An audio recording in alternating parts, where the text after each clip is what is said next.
Bismillahirrahmanirrahim. Assalamualaikum warahmatullahi wabarakatuh. Kali ini saya akan membagikan sebuah kisah nyata yang inspiratif.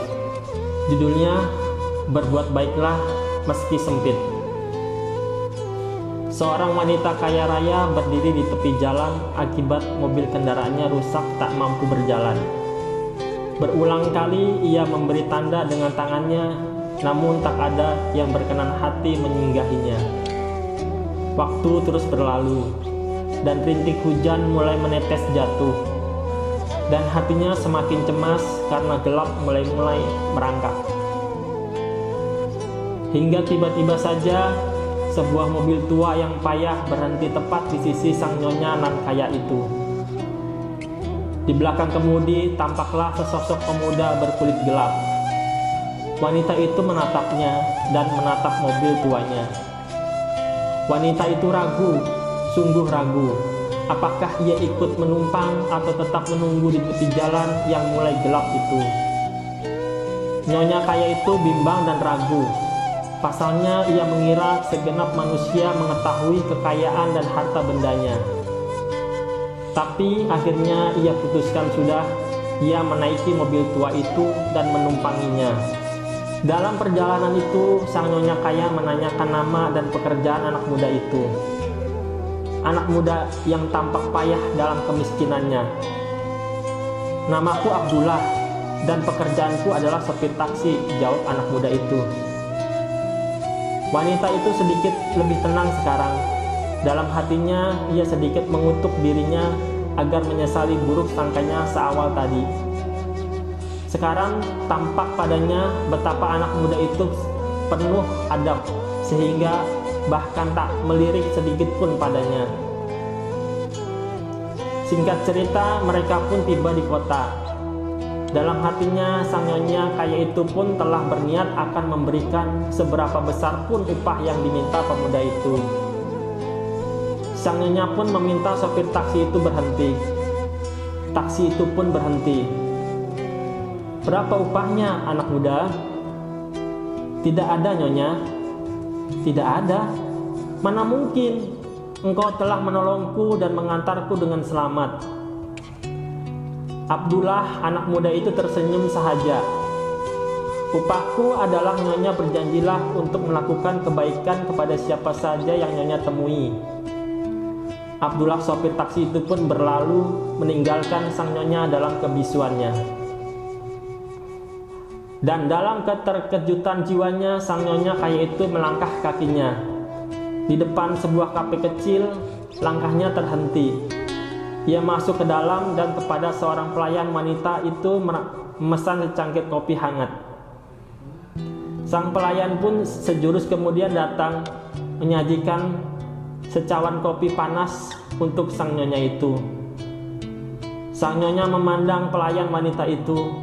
Tampak lelah dan payah sekali wajahnya. Perutnya tampak besar dan buncit. "Anda tampak sangat lelah, kenapa?" tanyanya. Pelayan itu tersenyum susah payah. "Waktu persalinan sudah menjelang, nyonya. Mengapa tidak rehat dan cuti saja?" "Saya harus menabung untuk biaya persalinan bayiku, nyonya." Sang nyonya itu pun mengangguk pelan. Secawan kopi panas itu pun selesai. Sang nyonya membayar kopinya. Sang pelayan membawa uang itu ke kasir untuk mengembalikan kembaliannya, karena uang sebesar itu setara dengan 10 cawan kopi. Tapi kursi nyonya kaya itu telah kosong. Sang pelayan ingin menyerahkan kembaliannya. Matanya mengedar ke segenap penjuru, tapi nyonya itu benar-benar telah pergi. Tapi di meja itu ia menemukan secari kertas. "Kembalian kopiku itu kuhadiahkan untukmu." Betapa gembiranya hati pelayan itu. Ia membalik kertas itu untuk kembali menemukan sebaris kalimat lain. "Dan di bawah meja ini, saya juga menitipkan hadiah untuk calon bayimu." Hampir saja ia berteriak histeris, karena yang di bawah meja itu adalah sejumlah uang yang setara dengan gajinya selama 6 bulan. Air matanya tak mungkin lagi terbendung. Ia bergegas pergi, meminta izin dari kerjanya. Ia pergi mendahului angin. Suaminya harus tahu kegembiraan ini. Suaminya yang jiwanya galau sepanjang hari memikirkan kelahiran bayinya. Ia masuk menerobos pintu rumahnya, memanggil-manggil sang suami yang terkejut dan terheran atas kepulangannya di waktu tak biasa. Ia masuk menerobos pintu rumahnya, memanggil-manggil sang suami yang terkejut dan terheran atas kepulangannya di waktu tak biasa. Apakah sudah waktunya melahirkan? Pikir sang suami. Tapi istrinya memeluk erat. Suaranya berbaur kebahagiaan dan haru. Bersyukurlah Abdullah, akhirnya Allah memberikan jalan keluarnya. Dan Abdullah, sopir taksi budiman itu terdiam tanpa kata, mendengar tutur kisah sang istri dan melihat hadiah kebaikan yang dibawanya. Jangan pernah melupakan kebaikan itu, pasti akan kembali kepadamu suatu waktu nanti.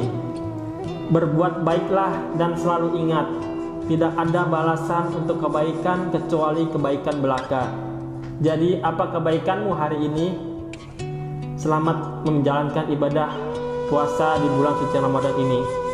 Semoga kita semua selalu diberikan kesehatan dan selalu diberikan kemampuan untuk bersedekah. Assalamualaikum warahmatullahi wabarakatuh.